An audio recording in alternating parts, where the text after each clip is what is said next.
Hey guys, this is the Fork 2002. Today we're going to be talking about frame rates in video games. But first, what are frame rates and where do they come from? A frame rate is the rate at which an imaging device displays consecutive images called frames. It uses an optical illusion known as beta movement. And that's whenever a series of photos are cycled through quickly enough for your brain to be tricked into thinking it's fluid motion instead of just a bunch of still images. So whenever you were a kid and you would draw little stick figures in the corner of your notebook on each page and then just flip through the pages, it would appear as if he was walking.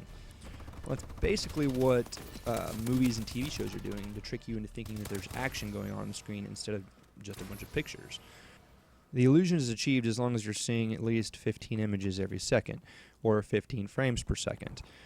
Anything less than that, your brain identifies them as individual pictures. Here's the video of my son's first steps. First in 30 frames per second and then in 5 frames per second. Boy, come here. Come here. Look at you. Boy, come here. Come here. Look at you. Notice how the second clip looks like a slideshow, a bunch of images just put together. The film industry would use anywhere between 16 and 26 frames per second during the silent film era. But whenever they became not so silent, they needed to come up with a more universal standard because differences in the speed of audio is a lot easier to detect for the human ear than differences in frame rates. So they decided upon 24 frames per second. Although Thomas Edison believed that anything less than 46 could cause eye strain.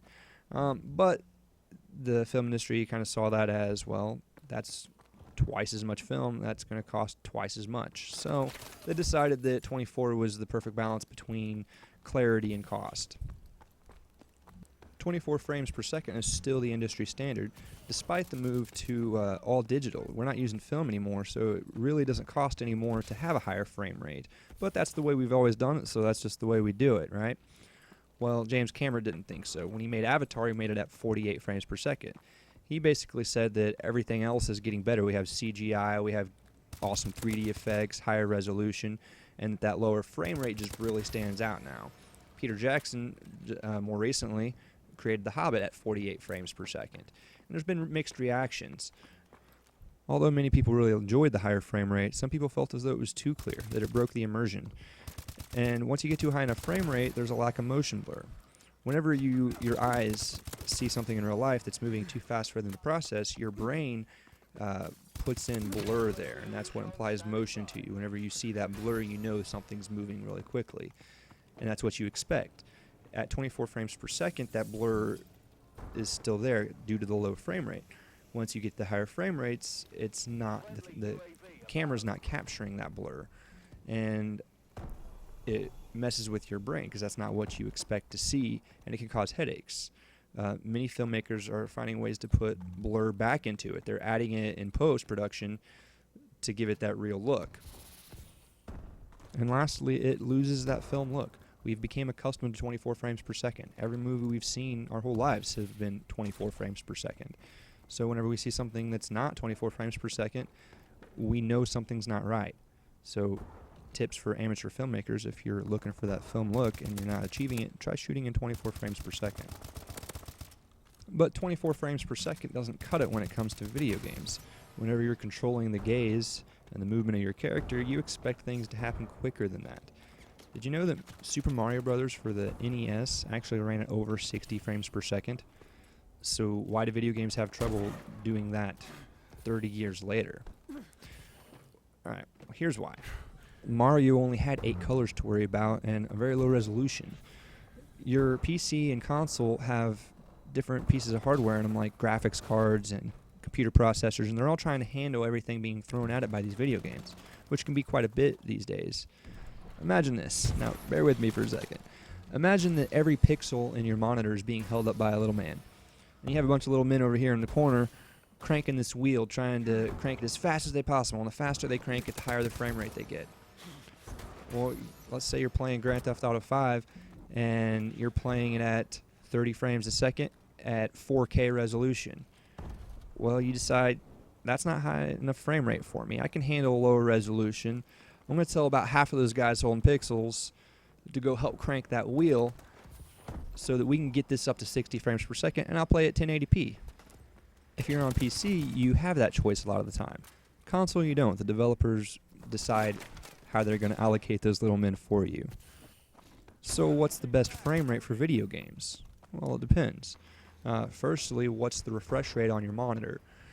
The refresh rate is how often your monitor can build an image. So if you have 120 hertz on your monitor, then it can build 120 individual images every second. If your TV has 60 hertz and you're trying to play a game at 120 frames per second, your TV is going to drop half of the frames. It won't be able to keep up. It's essentially going to take it back down to 60 frames per second anyway. And what's worse is you can experience screen tearing or visual tearing. And that's whenever your system is trying to throw the next frame at your TV while it's still trying to build the last frame. So what you end up with is a mixture of the two frames on the top and the bottom of your screen. And that can get pretty annoying. It's not really a problem on consoles because consoles don't usually go over the refresh rate of a TV, most TVs. But on PC, it can be a big pain in the butt. They have, most games have a feature called VSync or vertical sync, which is supposed to limit your frame rate of the game to the refresh rate of your monitor, keep it all in sync. But that comes with some problems of its own, most notably input lag, which is something we're going to talk about in another video. So let's just assume that everything's in sync, we don't have to worry about refresh rates, frame rates, it's all lined up fine. How does a frame rate affect a game like Call of Duty? Well, Call of Duty specifically, a higher frame rate is going to give you a much better advantage because Call of Duty, unlike most games, uses a system known as frame rounding that directly ties the fire rate of your weapon to the frame rate of your game. So basically, if I have a higher frame rate than you, I have the potential to hit you with more bullets than you have the chance to hit me with, just depending on how it syncs up. And this isn't really what that video is about. If you want to know more about frame rounding, I'm going to link a good friend of mine, Jay Dodge, he has a YouTube video on his channel about frame rounding. It explains it perfectly, tells you what it is and how it works. I'm pretty sure Black Ops 3 isn't using frame rounding anymore. They're getting rid of that crappy system, and they're better off for it. But how does the frame rate affect the gameplay?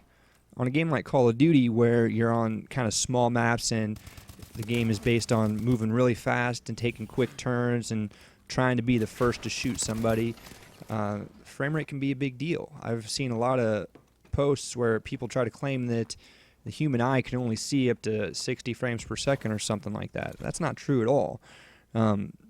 If I'm at 60 frames per second and you're at 120 frames per second, then you're going to be able to see me just that, split second quicker. And believe it or not, it's going to make a difference. Not only when trying to get the jump on me, but whenever trying to hone in your sights on a target, it's just going to give you that extra level of precision and being able to stop right whenever you wanted to instead of a frame late. But does that mean we need as high a frame rate as possible for every game? No, not at all. A game like Minecraft doesn't require the same kind of precision and reaction time as a game like Call of Duty or Battlefield. A game like Minecraft, I can play at 30 frames per second and enjoy it just as much as if I was at 60 or higher. Other people disagree. Some people want to play it at 60. Some people want to play it higher than 60, at 90, maybe 120. But it comes down to personal preference at that point. You're not going to get really much of an advantage. It's just, do you notice a difference in the presentation and the way that it looks? And lastly, let's talk about virtual reality. What kind of frame rate is required for virtual reality? It needs a lot higher frame rate than a typical 2D situation where you're looking at a monitor or a TV, because you're trying to be immersed in the world. Whenever you turn your head to the left, you expect the rest of the world to adjust accordingly like you would in real life. You have experience every day looking around in real life, and if that's too slow, what happens is people get motion sick. If you don't have a high enough frame rate, people get queasy and they don't like it. So how high does it need to be? The founder of Oculus Rift says that 60 frames per second is sufficient. Anything less than that is unplayable, but 60 is it'll work. Once you get to 90 frames per second, it's significantly better than 60 frames per second. However, once you get to 120 frames per second, it's just a little bit better than 90 frames per second. And anything above 120, you reach in the law of diminishing returns, where to get the same noticeable level of performance, you need leaps and bounds in the specifications. So anything that you see in virtual reality in the near future is probably going to be aiming for between 90 and 120 frames per second. So that's a brief overview on frame rates. Many would argue that frame rates are much more important to the experience than, say, like resolution or something.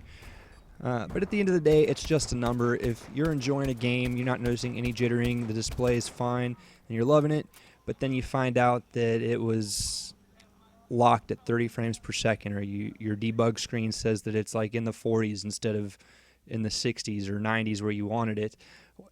Should that bother you? Of course not. If you're having fun, keep playing it. Enjoy yourself. Don't let numbers get to you. Anyway, if you learned something, if this helped you in any way, like the video. If I missed anything, tell me in the comments, and give me a subscribe. It helps me out. Thanks, guys. Oh, and in case you missed it, here's a second look at my teammate killing himself by exo smashing into a car.